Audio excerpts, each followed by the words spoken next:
மொத்தம் 120 அம்மா மக்கள் முன்னேற்ற கழகத்தின் சார்பாக மொத்தம் 120 வாக்குறுதிகளை வழங்கியிருக்கின்றோம். அதில் முக்கியமான சிலவற்றை நான் உங்களுக்கு சொல்றேன். மற்றது உங்களுக்கு ஆன்லைன்ல லோட் ஆயிடும். தமிழகத்தில் உள்ள அரசு மற்றும் தனியார் நிறுவனங்களில் 85% தமிழர்களே பணிபுரியும் வகையில் நடவடிக்கை எடுக்கப்படும். தமிழ் மொழியை ஆட்சி மொழியாக்கவும் சென்னை உயர்நீதிமன்றத்தில் வழக்காடும் மொழியாக்கவும் நடவடிக்கை எடுக்கப்படும். பசும்பொன் ஐயா முத்துராமலிங்க தேவர் மற்றும் இதய தெய்வம் அம்மா அவர்களுக்கு பாரத ரத்னா விருது வழங்க வலியுறுத்தப்படும்.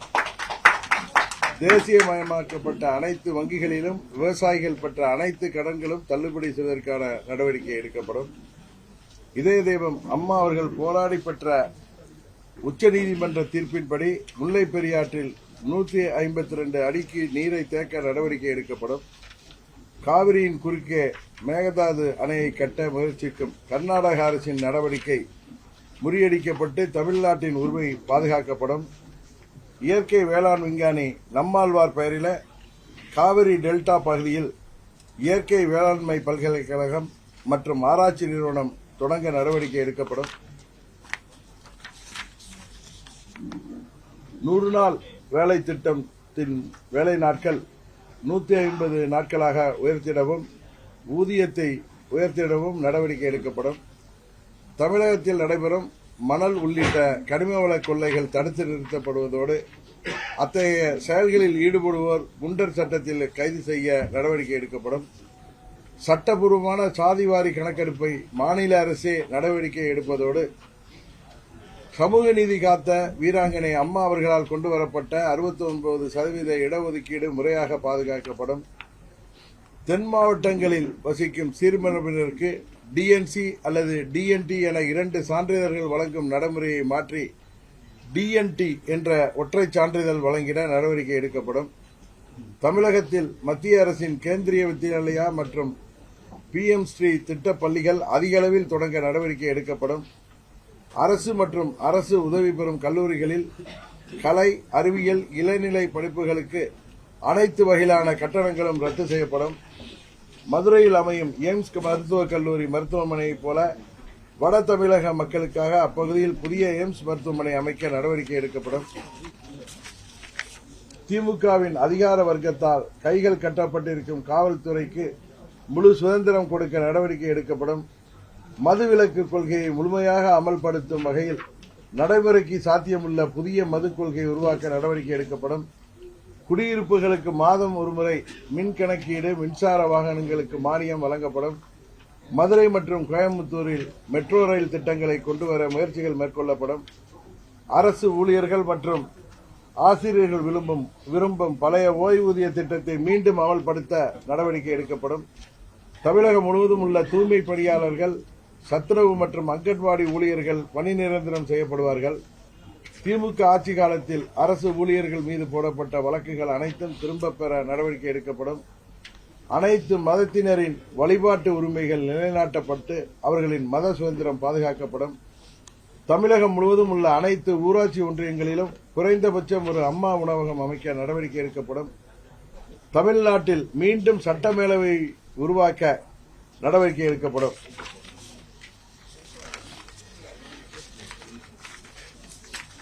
மகளிர் சுய உதவி குழுக்களைப் போலவே தொழில் ஆர்வமுள்ள இளைஞர்களை கொண்டு ஆண்கள் சுய உதவி குழுக்கள் அமைத்து அவர்களுக்கு தேவையான நிதி உதவி வழங்கப்படும். மாற்றுத்திறனாளிகளுக்கான மாதாந்திர ஓய்வூதியம் 2500 ரூபாயாக வழங்க நடவடிக்கை எடுக்கப்படும். அரசு மற்றும் தனியார் மருத்துவமனைகளில் மாற்றுத்திறனாளிகளுக்கு இலவச சிகிச்சை வழங்க நடவடிக்கை எடுக்கப்படும். திமுக காங்கிரஸ் கூட்டணியால் இலங்கைக்கு தாரை வார்க்கப்பட்ட கச்சத்தீவை மீட்க உரிய நடவடிக்கை எடுக்கப்படும். தமிழகம் முழுவதும் உள்ள தகுதியான பத்திரிகையாளர்கள் மற்றும் ஊடகவியலாளர்களுக்கு சலுகை விலையில் வீட்டுமனை கிடைக்க நடவடிக்கை எடுக்கப்படும்.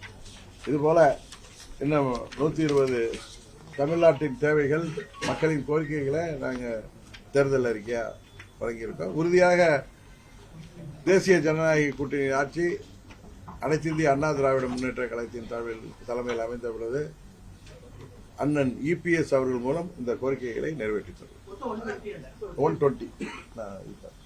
PM ஸ்ரீ கேவி ஸ்கூல் அதிகமா கொண்டு வரதுக்கு நடவடிக்கை நவோதயா பள்ளி விஷயத்தை நீங்க எப்படி பாக்குறீங்க? அதை கொண்டு வருவதற்கு ஏதாவது நடவடிக்கை இருக்கு? உறுதியாக தேவை இருந்து அதையும் கொண்டு வருவதற்கான நடவடிக்கைகள் எடுக்க உறுதியளிக்கிறோம்.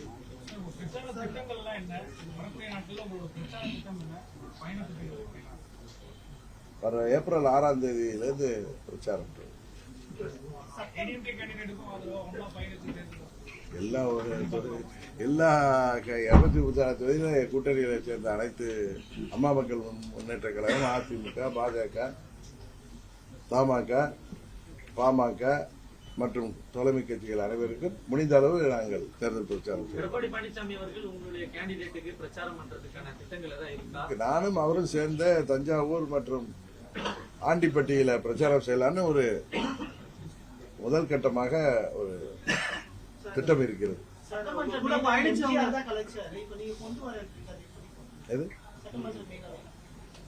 முயற்சி செய்து கொண்டு வருவோம். யார் தலைவர் காலத்துல அது தேவையில்லை அப்படின்னு கலைச்சாரு. இப்ப தேவை இருக்கு. நிறைய வல்லுநர்கள் எல்லாருமே அசம்பிளில இருந்து வர முடியாது, எப்படி ராஜ்யசபா இருக்கிற மாதிரி தேவை இருக்கு இந்த காலகட்டத்தில். அதனால அதை கொண்டு வரணும் என்கிற முயற்சியை நாங்கள் உறுதியாக செய்வோம்.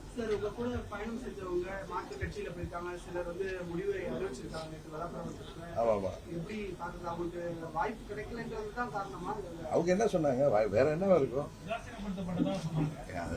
அதாவது அது ஒருத்தவங்க கட்சியை விட்டு அது திமுகவுக்கு போன பிறகு அவர்கள் சொல்வது நீங்க அதெல்லாம் நீங்க எடுத்து கேட்டாண்டாலும் பதில் சொல்ல முடியாது. உண்மையே நாங்கள் எங்களுக்கு தேவை அதிகமாக இருந்தது.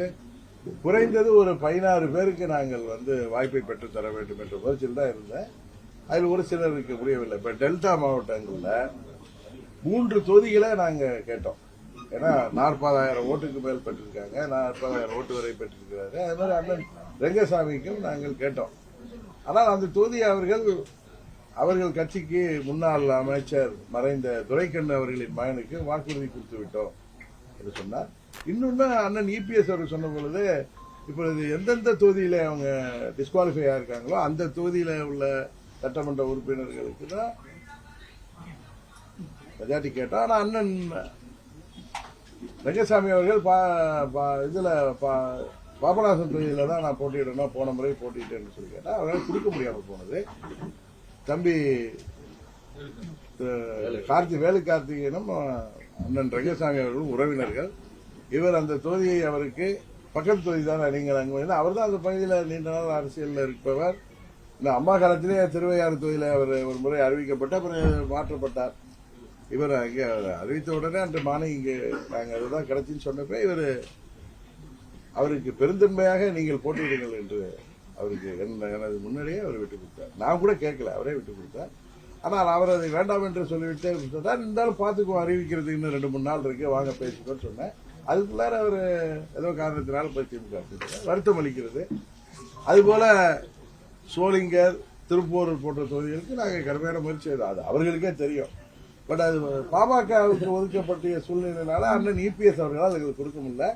அதனாலதான் அவர் திருப்பத்தூர் தொகுதியை அதே போன்ற தொகுதியை கொடுத்து பார்த்திபனை அங்கே கூட இருக்க சொல்லுங்க. தம்பி ஞானசேகரன் அவர் வீட்டுக்கு கூட சென்று இங்கே போட்டியிடுங்கள் என்று சொன்னார். அவர் கூட எப்பயுமே இடைப்பெரிய நண்பராக இருப்பார். எப்படி இவரும் அவரும் மாமா மாப்பிள்ளைங்கிற உறவுல இருப்பாங்களோ அது மாதிரி இருந்ததுதான். பட் அவங்க கோய்ச்சிட்டு 1000 சொல்லுவாங்க. யாரு அவங்க இப்ப கூட வர்றப்ப சில பேரை கூப்பிட்டு பேசிட்டு தான் மேல பேசிட்டு தான் கொஞ்சம் லேட்டா வந்தேன். எல்லாம் எனது நண்பர்களை தாண்டி எனது உறவினர்களாகத்தான் நான் கட்சியில் உள்ளவங்களை பார்க்கிறேன். எல்லாருக்கும் தெரியும். நாங்கள் 16 தொகுதிகள் எப்படி வாங்க வேண்டும் என்கிற முயற்சியில் இருந்தோங்கிறது எல்லாருக்கும் தெரியும். 11 கூட்டணியில அவங்க 11 தொகுதிகள் ஒதுக்கிய பிறகு இன்னும் சொல்ல போனா எங்களுக்கு 10 தொகுதிகள் நாங்கள் கேட்ட தொகுதிகள் தான் கொடுத்திருக்கிறார். உங்களுக்கே தெரியும். 11வது தொகுதி கூட இவர் ராஜசேகர் அவர்கள் கடந்த முறை மணச்சநல்லூர்ல போட்டிட்டார். அவர் முன்ன முசிறியத்துல இருந்தார் முசிறி தொகுதியில. ஆனா கடந்த 21ல மணச்சநல்லூர்ல போட்டிட்டாரு. அதனால அவங்க அந்த தொகுதியை யாருக்கோ நாங்கள் ஏற்கனவே அவங்க ப்ராமிஸ் பண்ணிருக்கிறதுனால மணச்சநல்லூர்ல தான் அவர் நின்னார். அதை பார்த்து தான் மணச்சநல்லூர் கொடுத்தாரு. பட் இவர் அதை விட எனக்கு திருச்சி மேற்கு கொடுங்கன்னு சொல்லி வாங்கிட்டார். அதனாலதான் சொன்ன 99.5% நாங்க கேட்ட தொகுதிகளில் இருந்து தான் கிடைச்சிருக்கு.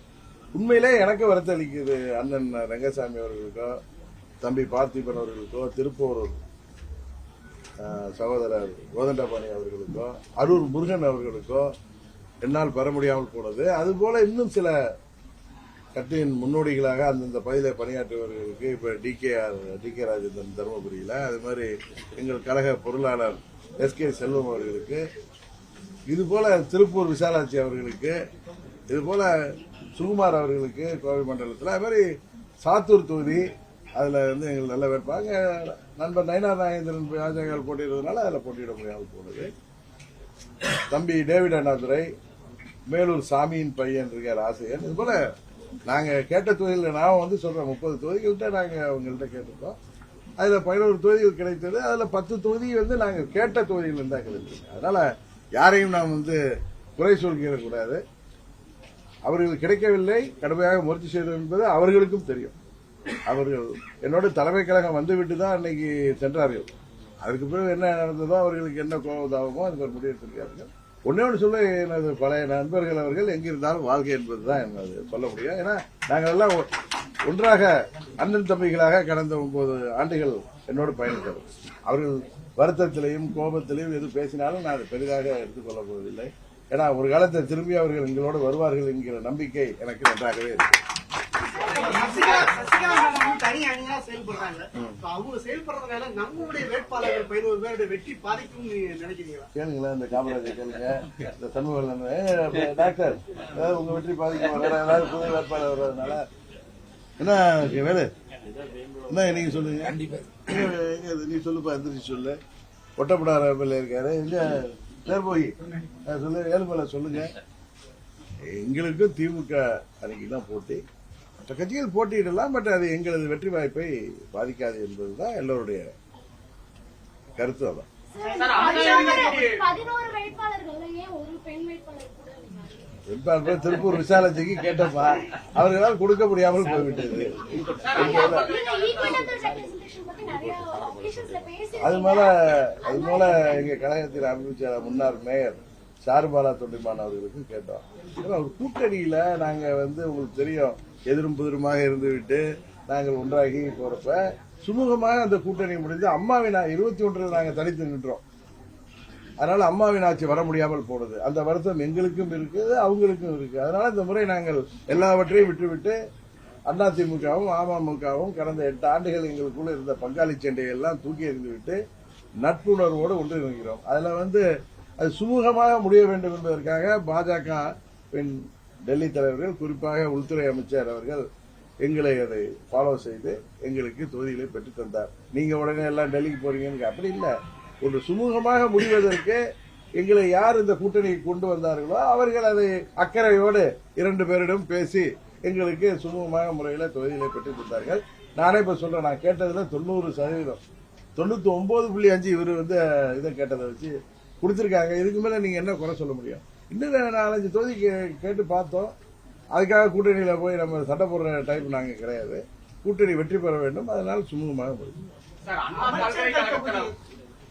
அண்ணா பல்கலைக்கழக விவகாரத்துல ஏற்கனவே பாலியல் வன்கொடுமை செய்யப்பட்டதா ஞானசேகரன் கைது செய்திருக்காங்க. இந்த நிலையில வந்து அங்க படிக்கக்கூடிய மேலும் ஒரு மாணவி வந்து பாலியல் துறை குறித்த பேராசிரியர் மேல புகார் கொடுத்திருக்காங்க. அவரும் கைது செய்யப்பட்டிருக்காரு. ஆனா அங்க போய் நடத்திய விசாரணை மேலும் 4 பெண்கள் வந்து அந்த பேராசிரியர் மேல புகார் கொடுத்திருக்காங்க. இதெல்லாம் நீங்க எப்படி பாக்குறீங்க? இந்த காலத்துல வந்து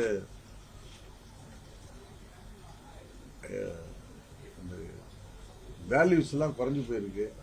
வேலையே பயிர மாதிரி நாமெல்லாம் பெரிதும் மதிக்கின்ற குருன்னு நினைக்கிற ஆசிரியர்களே, பேராசிரியர்களே இப்படி பேராபத்துல நம்மளை தள்ளுறாங்கன்னா அவங்க என்ன பண்ண முடியும்? இது மாதிரி உள்ளவங்களுக்கு கடுமையான தண்டனை வழங்கப்படும். இது ஜனநாயக நாடு. இது மாதிரி உள்ளவர்களை கடுமையா தூக்கு தண்டனை கூட கொடுக்கலாம். ஆனா வந்து நிறைய பேர் கிளம்பிடுவாங்க தூக்கு தண்டனை கூடாதுன்னு. ஆனா யாராவது சில பேர் இப்ப வந்து பாத்தீங்கன்னா எங்கு பார்த்தாலும் இந்த கஞ்சா, ஹெராயின் போன்ற கடுமையான போதைப் பொருட்கள் இளைஞர்களையும் மாணவர்களையும் பாதிக்குது. அதனாலதான் நிறைய சண்டை சச்சரவுகள், சமூக விரோத செயல்கள், கொலைகள், மாணவிகள் பள்ளிக்கு செல்பவர்கள், பச்சிளம் குழந்தைகள், வயது முதிர்ந்த மூதாட்டிகள், நம்ம ஊரெல்லாம் சொல்லுவாங்க, என்னையா அந்த பொண்ணு அப்படி ட்ரெஸ்ஸை போட்டிருக்கு, அதனால அவன் அப்படி நடந்துக்கிட்டாருன்னு கூட சில பேர் அவங்களுக்கு வக்காலத்துவாங்க. 2 வயது பச்சிலம் குழந்தையை பார்த்து ஒருத்தருக்கு அது மாதிரி தோணுச்சுன்னா அவனெல்லாம் நிக்க வச்சு சுடணும். எங்க அம்மா மட்டும் இருந்திருந்தாங்கன்னா இன்னைக்கு இதெல்லாம் நடவடிக்கை வேற இருந்துச்சு. நான் ஒரு இதா பேசுறேன்னு நினைக்காதீங்க. சில வேளையில் சில இரும்புக்கரம் கொண்டு அடக்கப்பட வேண்டும். கடுமையான தண்டனை கொடுக்கப்பட்டால்தான் இவர்கள் திருந்துவார்கள். அது பெண்களுக்கு எதிரான குற்றங்களை கடுமையான தண்டனைகளை அரசாங்கம், நான் மத்திய அரசாங்கத்திலே கோரிக்கை வைக்க போறேன். அவர்களுக்கெல்லாம் தூக்கு தண்டனை தான் ஒரே தீர்வாக இருக்கும். ஏற்கனவே கிடைச்சிச்சு நிர்பயா வழக்கில். இன்னும் சீக்கிரமாக சட்டத்தின்படி அவர்கள் நடத்தி அவர்களை எல்லாம் இது போல இந்தியா முழுவதும் ஒரு 10 நடவடிக்கைகள் எடுத்தா ஒரு வேலை பயப்படலாம். ஆமா ஆமா, குக்கர் சின்னத்துல தான் போட்டிடுறாங்க.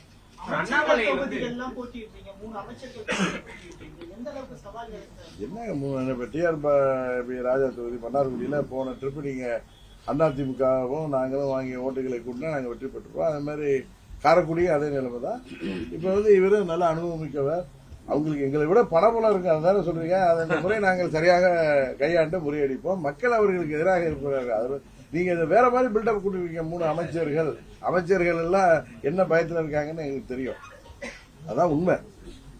தேர்தல் முடிவு வரப்ப தெரியும் ஆட்சி மாற்றம் ஏற்பட்டிருக்கும். தமிழ்நாட்டு மக்கள் எப்பொழுதுமே திமுகவுக்கு எதிராக அமைதி புரட்சியாகத்தான் செய்வார்கள். இந்த முறையும் 2001 போல 2011 போல மாபெரும் அமைதி புரட்சி நடந்து, அது பெண்கள், இவர்கள் எந்த பெண்களை குறிவைத்து 5000 கொடுக்கிறாங்களோ அந்த பெண்கள் அவங்க வீட்டு குழந்தைகள் தான் இன்றைக்கு ரோட்ல கூட போக முடியல, வெளியில போக முடியல.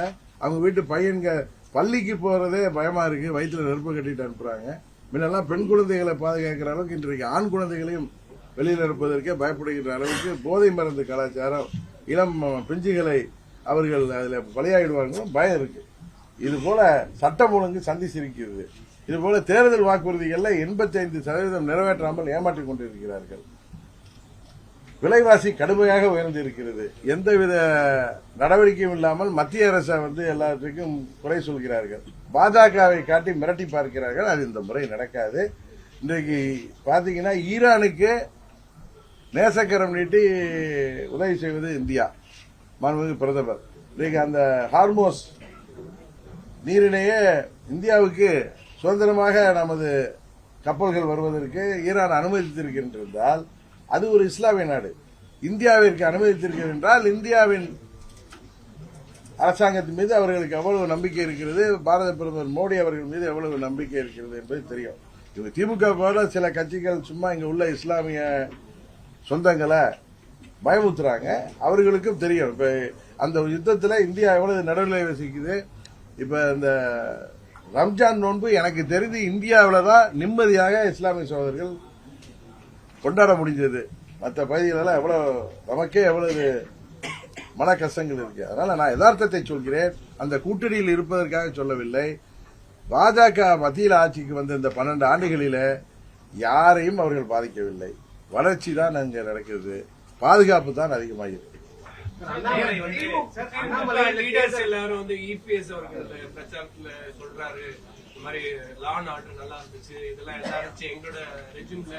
ஆனா இப்ப லா அண்ட் ஆர்டர் நல்லா இல்ல அப்படின்னு நீங்க எப்படி சொல்றீங்க? ஏன்னா உங்களுக்கு தூத்துக்குடி மேட்டரை டிவில பார்த்தா தெரிஞ்சுக்கிட்டோம்னு சொல்றாங்க. இது அவர் தூத்துக்குடி மேட்டர் அதுல ஒன்னும் அரசாங்கத்து மேல அவங்க அந்த நீதியரசர் ஆணையத்திலே ஒன்னு சொல்லி இவர் அதுல ஈடுபட்ட குற்றச்சாட்டப்பட்ட காவல்துறை அதிகாரிகளுக்கு ப்ரமோஷனே இந்த ஆட்சியில தான் கொடுக்கப்பட்டது. அதனால அவர்கள் தேர்தலுக்காக வாக்கு வங்கிக்காக ஒன்று பேசுவாங்க. இதுவரை இந்திய நாட்டில் குறிப்பா சுதந்திரம் பெற்ற பிறகு தமிழ்நாட்டில் இப்படி ஒரு காட்டாட்சி, மோசமான ஆட்சி, ஒரு குடும்பத்தின் பிடியில இந்த ஆட்சியை மாட்டிக்கொண்டு எப்படி தமிழ்நாட்டு மக்கள் தவிக்கிறார்கள். ஒரு வீட்டில் உள்ள பொம்பளை பிள்ளைகள், ஆண் பிள்ளைகளை வெளியில அனுப்பவே தாய்மார்கள் பயப்படுறாங்க. அதான் உண்மை. இதை மாற்றணும்னா அம்மாவின் ஆட்சி வந்தாதான் முடியும். அதனால்தான் சொல்கிறேன், இந்த ஆட்சி தமிழ்நாட்டில் நார்மல் லைஃபுக்கு பயம் இல்லாமல் வாழ்வதற்கு நீங்க யார் உயிருக்கு இன்றைக்கு உத்தரவாதம் இல்லாத சூழ்நிலை இருக்கிறது. இதை மாற்றுவதற்கு இவர்கள் என்னதான் பணபலத்தோட செயல்பட்டாலும் அதை உறுதியாக நாங்கள் முறியடிப்போம். முதலமைச்சருக்கு பயம் இருக்கிறதுனாலதான் போற வர்ற ரோட்ல போற வர்றவங்க ஸ்விக்கியில சர்வீஸ் பண்ண வந்தவங்கல இருந்து பிடிச்சி கூட்டணி சேர்த்து 26 கட்சின்னு பெருமை பேசிக்கிறார். பயம். நாங்க பஞ்சபாண்டவர் கூட்டணி, அது துரியோதன கூட்டணி, நாங்கள் தான் வெல்ல போகிறோம். இதற்கு மேல இதுல சொல்வதற்கு ஒன்றும் இல்லை. தேர்தல் முடிந்த பிறகு பார்க்கலாம்.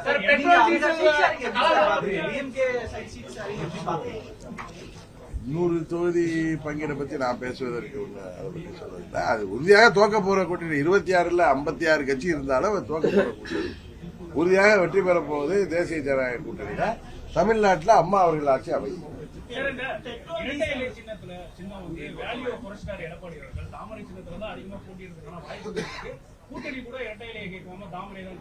அப்படியெல்லாம் அப்படி இல்லை. இல்ல அவங்க ஏதாவது பணத்துவாங்க. அதுக்கெல்லாம் தேசிய ஜனநாயக கூட்டணியில ஏற்கனவே இருந்தவர்கள் அந்த கூட்டணியில நிக்கிறாங்க. திமுக பணத்துறதுக்கெல்லாம் நீங்க இது பெருசா எடுத்துக்க வேணாம். இல்ல அதெல்லாம் அது யாராரு எந்தெந்த கூட்டணி இருக்காங்களோ அது சின்னத்துல இருக்காரு. இன்னும் சொல்ல போனா சகோதரர் ஏசிஎஸ் அவர்கள் ஒரு தொகுதியில பாஜகலையும் ஒரு தொகுதியில ஏடிபிக்கலையும் நிக்கிறாரு. அதாவது அந்த கட்சியின் விருப்பம். கட்சியின் விருப்பம். தமாக ஐயா அவர்கள், வாசனை அவர்கள் விருப்பப்பட்ட அந்த தொகுதியில போய் நிக்கிறார். இதுல ஒண்ணும் யாருக்கும் இந்த அழுத்தமும் கிடையாது, ஒண்ணும் கிடையாது. சார் 2021 சட்டமன்ற தேர்தலில் சார்ஜ் ஷீட்டை தூக்கி போட்டு டிவி கமல்ஹாசன் இப்போ திமுகவோட கூட்டணியில் இருக்காரு. எம்பி பதவி வாங்கிட்டாரு. அவர் இதையே கேட்டுட்டு இருக்காரு. அவருக்கு தான் அந்த கேள்வி. நீங்க கேட்டது கொஞ்சம் வேகமா கேளுங்க. சட்டமன்ற தேர்தலில் போட்டியிடல, ஆனா நாங்க ஆதரவு தெரிவிக்கிறோம் திமுகவுக்கு. ஆமா, அதாவது மக்கள் நீதி மையம் ஆரம்பிக்கப்பட்ட போது யாருக்கு எதிராக அவங்க ஆரம்பிச்சுட்டார்கள் என்பது எல்லோருக்கும் தெரியும். அதே திரு கமலஹாசன் அவர்கள் மீது எனக்கு நல்ல மரியாதை உண்டு. அதனால அவரை பத்தி நான் பேச விரும்பல. ஆனால் அவர்கள் இன்றைக்கு டார்ச் லைட் சின்னத்தில் போட்டியிட முடியாத சூழ்நிலையில இருந்தாங்க. அவர்களுக்கு கொடுக்கப்பட்டது அதை நீங்க என்னன்னு சொல்றீங்க? அது அழுத்தம் தானே. அதனால வேணான்ட்டாங்க. அவருக்கு தொகுதி கிடைக்கல. எங்க இதுல யாருக்கும் அந்த மாதிரி அழுத்தம் கிடையாது. மதிமுக சொல்லி இருக்குது, சில சிரிப்பா சில அழுவா, நாங்கள் அழுது கொண்டே சிரிக்கிறோம் எப்படி நீங்க பாருங்க? பெரியவர் வைகோ மேல மிகுந்த மரியாதை உண்டு. அவர் பேசுவதற்கெல்லாம் பதில் சொல்ற அளவுக்கு எனக்கு வயது இல்லை, அனுபவம் இல்லை. சார், இப்ப டிவிக்கு தொடர்ச்சியா தேர்தல் அதிகாரிகள் அனுமதி கொடுக்கறதுல பிரச்சாரத்துக்கு ஒரு குற்றச்சாட்டு தெரிவிக்கிறாங்க. அவங்க இன்னமும் கூட திமுகவுக்கு சாதகமான சில அதிகாரிகள் செயல்படுறதா குற்றச்சாட்டு. தேர்தல் ஆணையம் இப்ப தேர்தல் ஆணையத்தின் கையில தான் தமிழ்நாடு அரசாங்கம் இருக்கு. அதுல என்னதான் காவல்துறையை வைத்து சொன்னாலும் தேர்தல் அதிகாரிகள் தானே முடிவு எடுக்கணும். அதை போய் நம்ம கான்ட்ரோவர்சியா சொல்ல முடியாது. நேற்று பிரச்சாரம் பண்ணக்கூடிய அந்த இடத்துல திடீர்னு பள்ளம் தோண்டிட்டாங்க, பிரச்சாரம் பண்ண விட மாட்டாங்க. அது எதை வேணாலும் நம்ம காரணம் சொல்லலாம். அது சரியா தெரியாம நான் பதில் சொல்லக்கூடாது. இது ஏதோ ஆட்சியாளர்களுக்கு ஆதரவு சொல்லல. எனக்கு தெரியாத விஷயத்த நான் போய் பதில் சொல்ல மாட்டேன். காங்கிரஸ் நேற்று ஜோதிமணி அவர்கள் சொல்லியிருக்காங்க, பாத்துக்கிறீங்க எப்படி பாக்குறீங்க? காங்கிரசும் திமுகவும் அவர்களுக்குள்ள தொகுதி பங்கீடு முடிவதற்குள்ளார பாண்டிச்சேரியில் என்ன நடந்துச்சுன்னு தெரியும். அதை பத்தி யாரும் கேட்கல. கொள்கை கூட்டணிங்கிறாங்க. நீங்க பாண்டிச்சேரியில் அந்த கொள்கையெல்லாம் காத்துல பறந்துட்டு உறுதியாக அந்த கூட்டணி இந்த முறை தோற்க போகுது.